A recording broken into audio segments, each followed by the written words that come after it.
Welcome to Bite Size Minecraft, short videos that get right to the point and answer your burning questions about one of gaming's most popular titles. Today's question: how do maps work in Minecraft? To make a standard map, use sugarcane to craft paper, and then paper to make a map. If you're planning to do some exploring, however, I'd recommend a locator map. You craft this by first combining iron and redstone to make a compass, and then combining that with your paper. The reason a locator map is far superior to a basic map is because it shows your location, the location of any framed maps, and the locations of other players, whereas a standard map just shows you the terrain you've uncovered. A freshly crafted map will cover an area of 128 by 128 blocks, but it can be expanded up to 4 times, ultimately giving you a map that covers 2048 by 2048 blocks.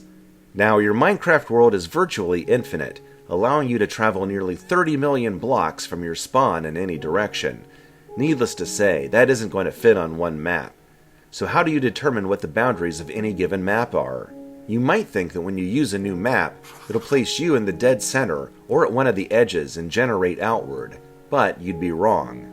At generation, your Minecraft world is automatically partitioned into map-sized grids based on the global X and Z coordinates, with the first 4 grids centered around 0 on the X-axis and 0 on the Z-axis. Any given map in Minecraft will correlate to the boundaries of whichever grid you're in when you use it for the first time, regardless of where you are in the grid. If that's confusing, imagine you're in California and you need a state map. The map boundaries will always be the state lines, regardless of whether you're looking at the map in San Diego or San Francisco. When you cross over into a neighboring state like Arizona, you'll be off the California map and need a different state map for Arizona. The same is true when you move from one grid into another. Once you're off your map, your icon will appear at the edge of your map, showing your relative position to the map you're holding. Once this is the case, open a new map to continue mapping. Make sure you're definitely past the border, because once you look at a map, it's locked to the current grid. Every map you craft from scratch will start at level 0. To zoom out, interact with a cartography table, which you can craft from wood and paper. Place your map in the top slot and paper in the bottom to level up your map. Once you hit level 4, you'll max out.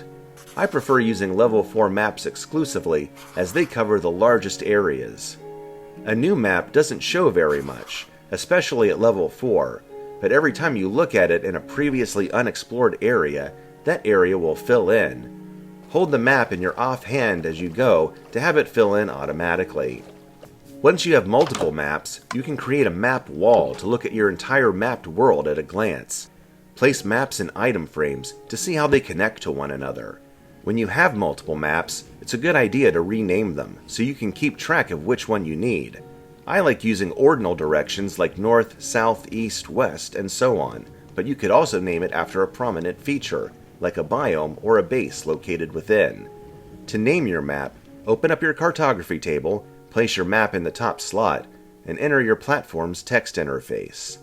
It's also a good idea to clone your map so you have a backup in case you lose it. To do this, place your map in the top slot of a cartography table again. This time, place a blank map in the bottom slot. This will allow you to make a clone of your map that updates whenever the original map updates, which is a really useful feature. Make sure to name your map before you clone it, because they'll lose their association if you rename one of them. To lock a map so you can't make any changes to it, add a glass pane in your cartography table. If you want to mark a spot on your map so you can navigate back to it easily, place an item frame and put any other map inside it. Since the map will be displayed there, a clone of the map it appears on is the most relevant choice. This map marking feature is unique to Bedrock. If you're playing Java Edition, I think you mark your map by setting down a banner. In addition to crafting maps, you may acquire some pre-made maps along the way. There's an option to start the game with a blank level 3 map. Some villages will have maps of their village in certain loot chests. Village cartographers will trade you for maps that lead to specific structures, and you can find treasure maps in sunken ships that will mark the location of hidden booty. I may go into greater detail about these other maps in a future video. If you found this video helpful, please like and subscribe. Till next time, this was Bite Size Minecraft.